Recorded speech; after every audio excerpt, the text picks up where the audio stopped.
everybody. Jaryn from Virtual Bike and Board. This is a 2023 Specialized Rockhopper 29er.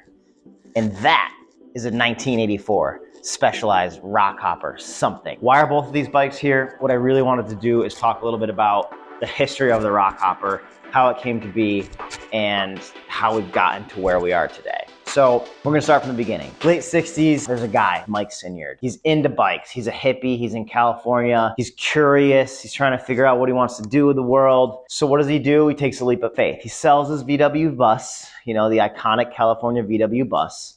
He gets $1,500 for his bus back in 1970. That was a couple of bucks, let's call it. And he goes to Europe. In Europe, he has one goal, to basically find bicycle parts that he can bring back to America and sell to bike shops and customers in California. He spends a few weeks, he's touring around Europe, he's riding his bicycle, he's having the time of his life, and all of a sudden, by happenstance, he meets up with a woman who's friends with the founder of Sinelli. Chino Sinelli, I believe was his name. This Sinelli character kind of likes Sinyard, and Sinyard is intrigued by the Sinelli character. So they meet up, they get to talk, and they kind of hit it off. Things are going well. And somehow, in that conversation, Sinyard, this 18, 20-year-old kid, and Sinelli, a bicycle manufacturer, you know, bigwig, if you will, come to an agreement where Sinyard is going to import Sinelli bicycle parts into the United States and sell them for Sinelli in California, essentially. So Sinyard has $1,000 left to his name at this point. He spent his first $500. He buys $1,000 of Sinelli parts, gets a flight back to America, and he's open for business. This is in San Francisco, basically, you know, the height of Haight-Ashbury, the whole hippie movement, that whole deal. And you got Mike Sinyard on the side of the road with a little trailer selling high-end Italian bicycle parts. That's kind of how things started. So let's fast forward to the Rockhopper. So in the 70s, Specialized, you know, the first thing they do is they go from selling Sinelli or Cinelli bicycle parts to selling their own tire. They create their own tire. Where's the tire concept come from? Well, Sinyard's in Europe. He finds out that, you know, the Euro racers are riding these really fancy tubular tires. So they create kind of like an everyman's version, you know, a more mass-produced version of that tire. It goes well. So then they create, I think the Allay was like 75, something like that, 1975. Specialized creates the Allay. They bring that to more of a mass production. Sinyard comes back to California. He's got $1,000 of Sinelli. Sinelli? I don't know, whatever. He's got $1,000 of fancy Italian bicycle parts. And he opens up shop basically on the street, you know, selling some stems here and some handlebars there, selling it to just customers on the street and bike shops. And he's got a little business going.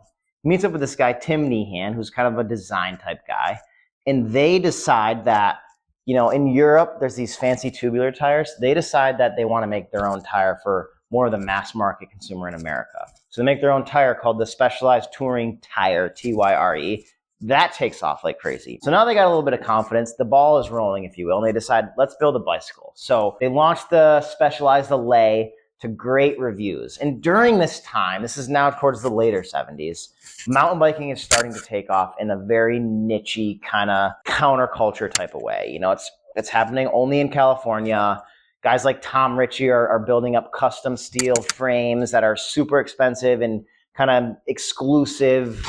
And it's not the mountain bikes of where everybody's riding them today. It's very niche. And the other thing you got to remember is, like, mountain biking is not easy, especially on a bicycle like that. But that's what they had back then. So they didn't even have this yet. They had something similar to this, but very custom. So this is where Sinyard and Tim Meehan really start to put their heads together, and they say, you know, we have a bit of a marketing thing going where we can launch products to consumers. We know how to do it. Mountain biking is starting to gain some popularity here in California. So let's make our own mountain bike. So basically they go to Asia and they figure out how to, you know, they draw up all the dimensions, steel tubing, all this cool stuff, and they find a manufacturer who's going to build the bike for them. They're going to order like 250 of them, I think was the number, and we're going to bring it back to the United States, import it, do a big marketing push, and sell it for $750. And the whole entire mountain bike community thinks they're crazy. When I say the whole entire mountain bike community, I mean all 10 people who rode mountain bikes back in the day. But Sinyard is a go-getter. He's forward-thinking. He does it. They import the 250 bicycles and they sell them in like a week. And all of a sudden, like, you know, mountain biking is essentially born in America, and it's got some momentum now. I don't want to say that it's only Specialized who's launching it, because that's taking away a lot of credit from a lot of other pioneers of the sport, but they had a big part in it. So what was that first bike How did it come to fruition, and how does it transition into what we have today? That first bike was actually called a Specialized Stump Jumper. So throughout the 80s and 90s, Specialized really had like three types of mountain bikes. They had the Stump Jumper, which was the high-end race bike.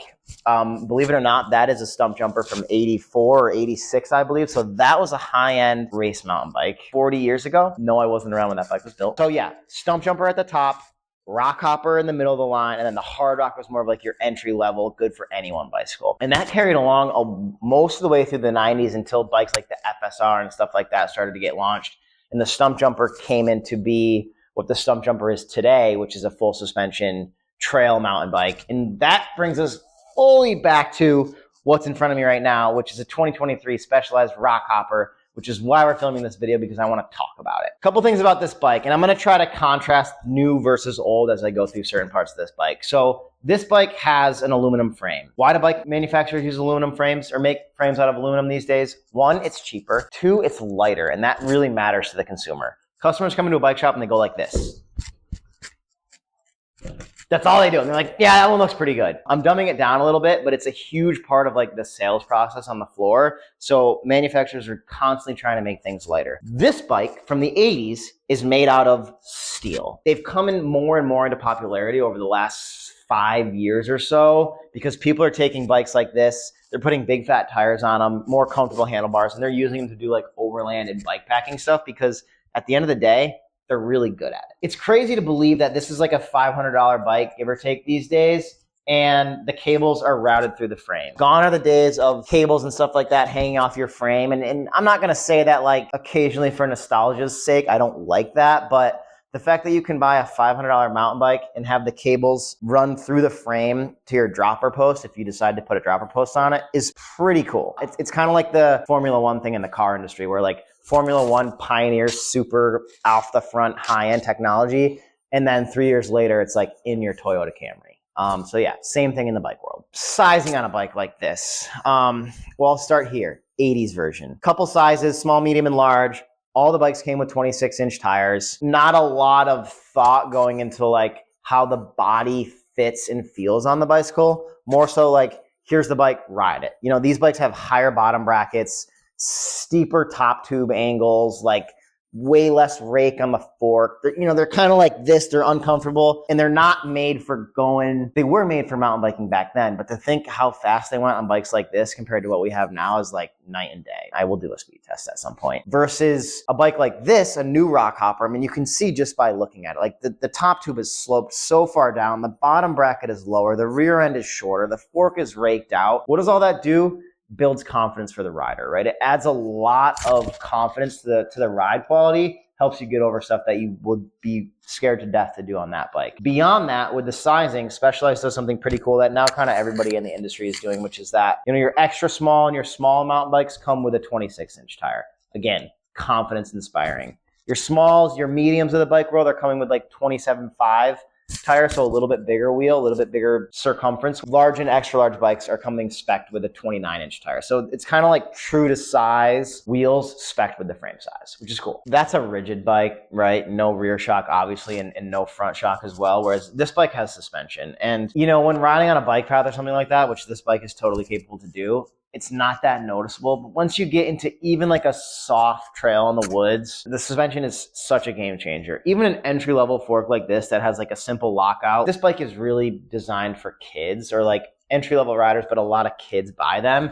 And there's nothing more fun than being a kid and getting your new bike and going ripping around the neighborhood with your buddies and being like, oh my God, Jimmy's got the new mountain bike and look at his fork. You can lock the fork out, and all the neighborhood kids are over there. Like, I just remember being a kid and doing that kind of stuff. And it's an important component selling feature to the bicycle, but it also does dramatically increase the ride quality. Drivetrains. I want to talk a little bit about gears on this bike versus that bike. So this bike is a 2x8, it looks like. That bike is a 2x1, 2, 3, 4, 5, 6, it seems. Is that a 3x? No, it's 2x. Oh my God, it's 3x. It's so crazy. Okay.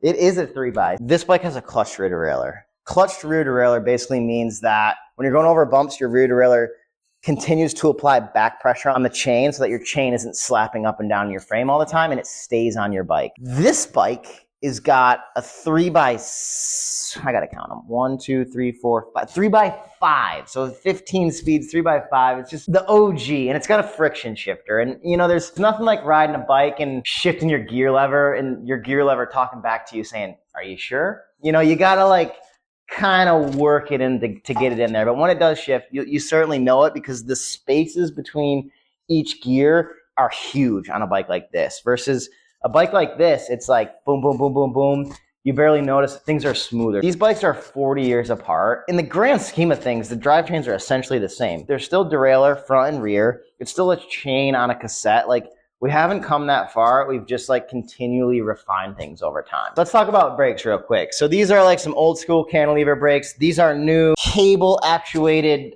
disc brakes. Even though these are just cable actuated disc brakes, the difference between this bike and this bike, braking quality, is night and day. Why? The first part is the braking surface on this bike is the rim. So as soon as you hit a bump and your wheel comes out of true a little bit, your braking surface is compromised. Bike like this on the disc brake rotor, your rotor is a lot harder to bend. Your braking surface takes a lot to compromise.